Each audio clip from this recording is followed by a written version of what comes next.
আমি একটা কথা বলছি, এই খুনের পিছনে সরকার সাহেব কেসে প্ল্যাটফর্ম কারা দিয়েছে সেগুলো শুধু আজকে অনেকে মাইকের সামনে মাইক বোম ধরে অনেক বড় বড় গল্প বলছে, খুনের রাজনীতি হবে না, হানাবে না, অনেক গল্প শোনাচ্ছে। এদের মধ্যে থেকে অনেকেই সরকার সাহেব এখানে এসে যে খুনের রাজনীতি করবে সে প্ল্যাটফর্ম দিয়েছে। সেই জন্য দেখবেন আমাদের মহিউদ্দিন, আমাদের রেজাউল, আমাদের হাসানকে যারা খুন করেছে আর আমাদের মানুষদের যারা গুলিবিদ্ধ করেছে, যখন আমরা অভিযোগ দায়ের করেছি মূল ভোটারদের নামগুলো আছে, এফআইআর লিস্ট খুললে দেখা যাবে, অভিযোগপত্র যখন যদি আপনারা চান দেখতে পাবেন, ওখানে আজকে অনেকে বড় বড় কথা বলছে, তাদের মধ্যে হয়তো দু একজনের নাম এফআইআর অভিযোগ কপিতে আছে।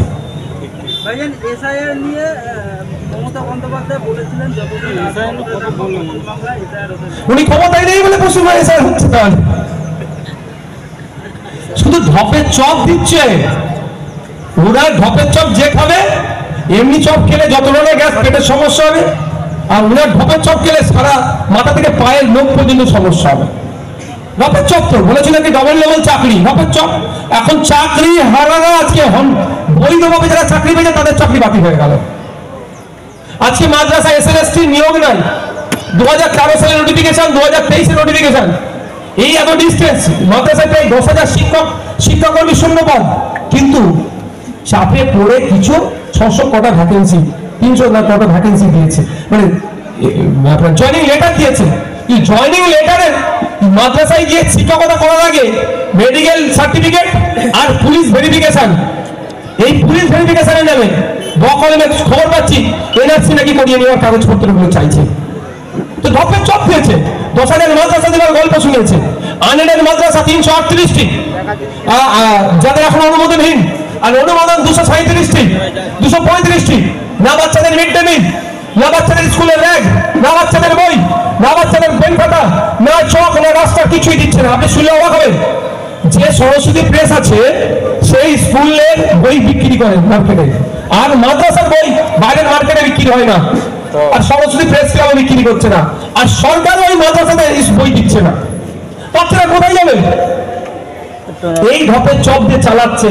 আর ঢপের চপ কেউ এই জায়গায় চালাচ্ছে। এসআইআর নিয়েও ঢপের চপ দিয়েছিল, বলছে এসআইআর হলে হাম কি ঘিরাও করেंगे।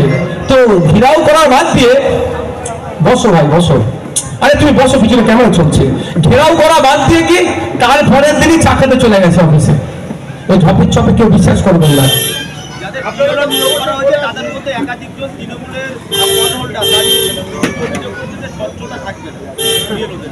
স্বাভাবিকভাবে যদি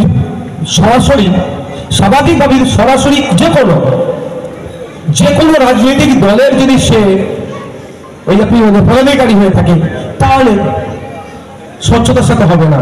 এইরকম আমরা খুঁজছি, আমরা ভাঙড়ে দেখছি এখন পর্যন্ত যতটা আমরা সার্ভে চলছে, ওই ধরনের দায়িত্ব সরাসরি হচ্ছে না। যদি এরপরেও বলবো ভাঙড়ের কোনো মানুষ যদি মনে করে ও বিএলও হলে এখানে বৈষম্যের শিকার হতে পারে, পার্সিয়ালিটি হতে পারে, স্বচ্ছভাবে ভোটার লিস্ট তৈরি হবে না, তাহলে তার কোন বুথ নাম্বার, তার নাম আমাদেরকে দিন। আমরা ইলেকশন কমিশন অফ ইন্ডিয়াকে কলকাতার যিনি সিইও স্যার আছেন তার কাছে আমরা লিখিত অভিযোগ করব, তাকে পরিবর্তনের কথা বলবো।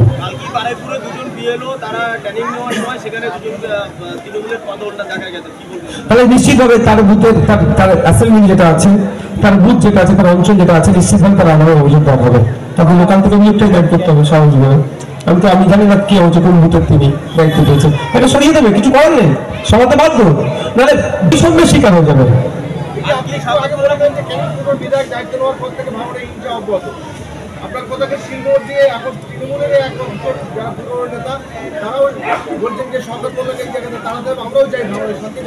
আমি তো অসত্য কথা বলিনি, আমি তো অসত্য কথা বলতাম তাহলে আপনি বলতেন। আমি সত্য কথা বলেছি, সত্য সবসময়ের জন্য সত্য। আজকে সত্য কথাটা এস্টাবলিশ হয়নি, 5 বছর পরে হবে, 50 বছর পরে এস্টাবলিশ হবে। আমি বলে এসেছি কবে থেকে, 2 বছর আগে থেকে বলছি, 1 বছর আগে থেকে বলছে কথা, 1 বছর পরে কার দলের লোকেরাই আমার কথাটা কি সত্য প্রমাণ করলো।